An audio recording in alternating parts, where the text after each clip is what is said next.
Salve, salve, fiel torcida, tudo bem com vocês? Aqui é Marcinha de volta com muita informação do Corinthians, revelações e tudo o que acontece nos bastidores você fica sabendo por aqui a partir de agora. Deixa o like no canal, inscreva-se gratuitamente, compartilhe os vídeos e ative o sininho de notificações. Agora vamos juntos, vamos saber os detalhes. Olha só, pessoal, desde que chegou ao Corinthians, Fabrício Andileri tem sido dono da lateral esquerda, né? Menos na pré-Libertadores, o jogador não estava inscrito, por isso não pôde atuar. Entretanto, vem aí jogando com frequência na lateral esquerda durante o Campeonato Paulista e tem ganhado aí a confiança não apenas da equipe técnica, quanto dos torcedores. Ele tomou lugar aí a vaga do Matheus Bidu, jogador muito contestado. Tem números expressivos, tanto no vigor de ir para o ataque, apoiar e também voltar para defender. No clássico contra o Palmeiras, ele jogou muito bem, fez uma partida muito sólida. O Estevão não teve tanta facilidade para jogar com ele, né? Engrossou o caldo para o lado aí do palmeirense. E nesta quarta-feira, o Samir Carvalho do Café com Setorista revelou quanto o jogador recebe por mês no Corinthians. Segundo informações do Samir, Fabrício Andileri recebe cerca de R$261 mil por mês em salários. Entretanto, o jogador também tem outras cláusulas que agregam ao valor do vencimento mensal. O acordo foi que ele ganhasse cerca de $400 mil em luvas, pouco mais de R$2 milhões, divididos em 10 parcelas, 10 prestações. Se formos somar o valor do vencimento mensal, R$261 mil, mais cerca de $400 mil em direitos de imagens. Esse valor é dissolvido, né? Foi dividido pelo Corinthians em 10 prestações, 10 parcelas,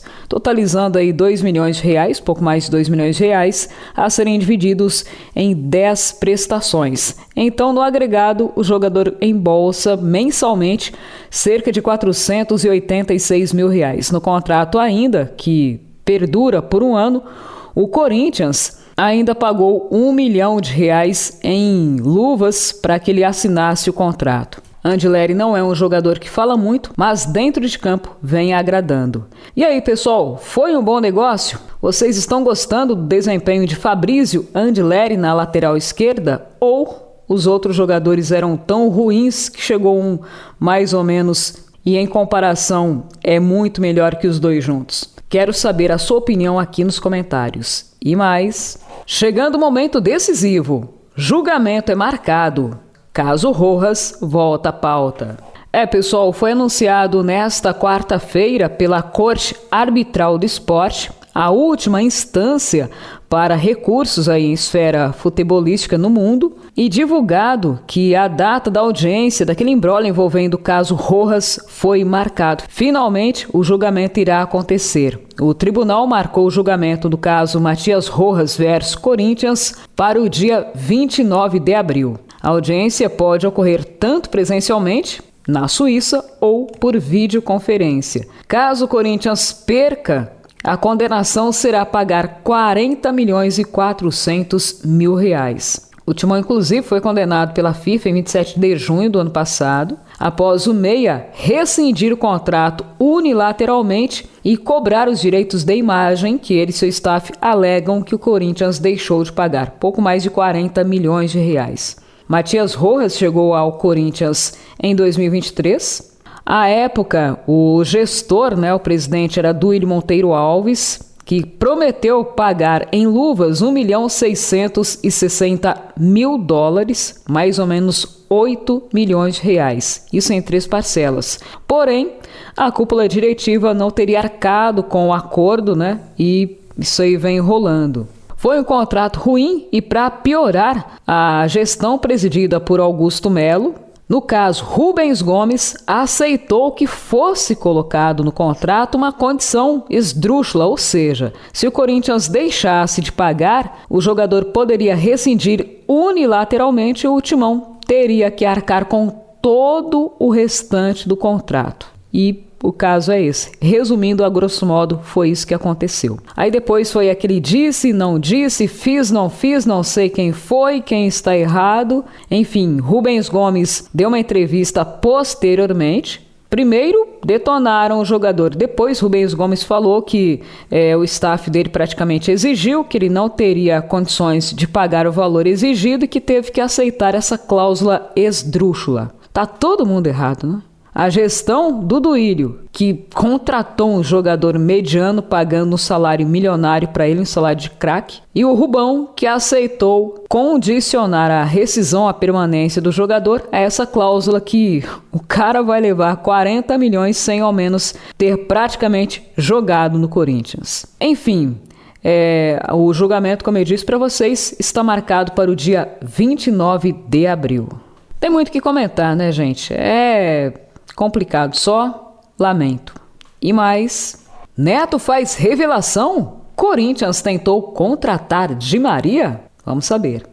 Segundo revelou o Neto nesta quarta-feira em seu programa Os Donos da Bola, o Corinthians teria tentado a contratação do argentino Ángel Di Maria. Palavras do Neto, abre aspas. O Viva Timão do Renato, empresário, ia fazer isso, contratar uma grande estrela. Ele me falou isso, eu nunca falei isso, vou falar agora. Ele queria contratar o Di Maria para trazer para o Corinthians no ano passado. Aí não deu certo, depois só veio com patrocínio, afirmou o Neto. O Di Maria tem um respeito absurdo na Argentina, né? Passou por vários dos grandes clubes do mundo. Jogou no Real Madrid, Manchester United, PSG, Juventus, Benfica de Portugal. Tem no currículo várias taças, como uma Champions League e outras conquistas a nível nacional. Pela Argentina, defendendo as cores de seu país, Di Maria faturou uma Copa do Mundo, 2 vezes a Copa América e marcou gols decisivos. O Corinthians, desde o ano passado, queria trazer um jogador midiático para faturar com publicidade, com marketing e tudo mais. E foi nesse sentido aí que apostou e trouxe Memphis Depay. Eu não sei se o custo-benefício valeu a pena. Diga você. E ainda, a empresária de Pogba fala sobre a polêmica envolvendo o nome do jogador que foi especulado no Corinthians. Vamos saber o que ela disse. Rafaela Pimenta, empresária brasileira, que representa também Paul Pogba, que teve no ano passado seu nome especulado no Corinthians. Ela concedeu uma entrevista ao jornal O Lance e preferiu desconversar sobre a possibilidade de ainda o Corinthians poder contratar o jogador. Ele vem sendo alvo de vários mercados alternativos e foi especulado no Timão na temporada passada.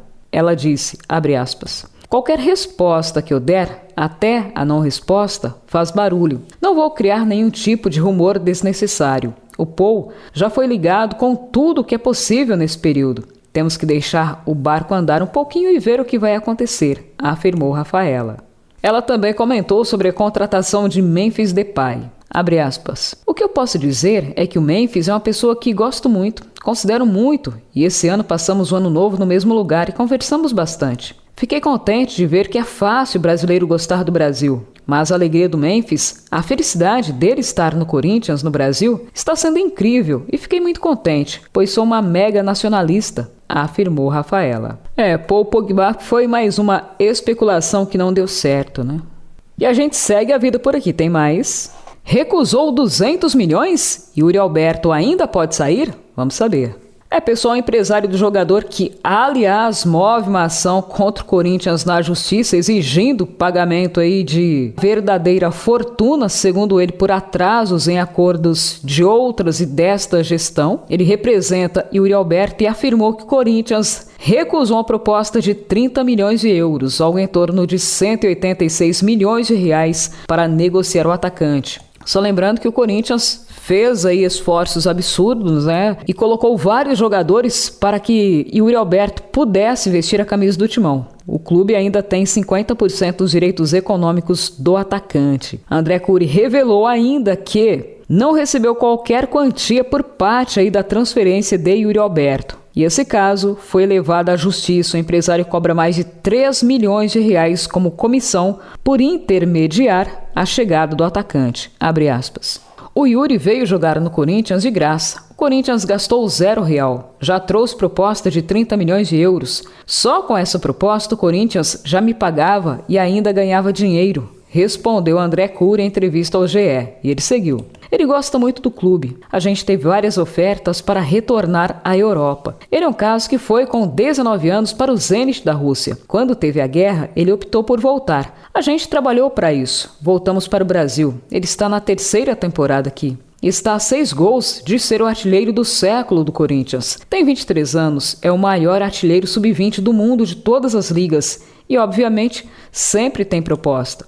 Bom, André Curi também falou sobre o futuro. Yuri Alberto pode sair? E se sair, vai nessa janela? Saiba a resposta. Abre aspas. Nosso trabalho é levar a proposta para o clube. Já tivemos proposta do Wolverhampton, West Ham, do Betis, já tivemos da Itália e nunca aconteceu. Mas o jogador é jovem, todo jogador que está na América do Sul pensa em jogar na Europa. E com Yuri não é diferente. Se tiver uma boa oportunidade que seja boa para ele e para o clube, a gente vai conversar. Bom, dentro do Corinthians, a opinião é a seguinte: contratar um jogador do perfil do Yuri para que faça muitos gols é muito difícil e há uma demanda tanto de esforço quanto de uma fortuna, né? Não é barato. Portanto, o Timão faz aí de tudo para manter o atacante. Outro ponto é que o Corinthians tem 50% dos direitos econômicos, que é considerado pouco, e caso chegue uma proposta relevante, o Corinthians só ficaria com o valor do montante oferecido. É para se pensar. Fala aí, pessoal. Corinthians perdeu em negociar Yuri Alberto ou foi uma decisão sábia em manter o atacante? Quero saber a sua opinião. Galera, nesse nosso encontro ficaremos por aqui. No próximo a gente leva mais informações para vocês. Não se esqueçam, deixe o like no canal, inscrevam-se gratuitamente, compartilhe os vídeos e ative o sininho, porque aqui é Corinthians. Até o próximo encontro.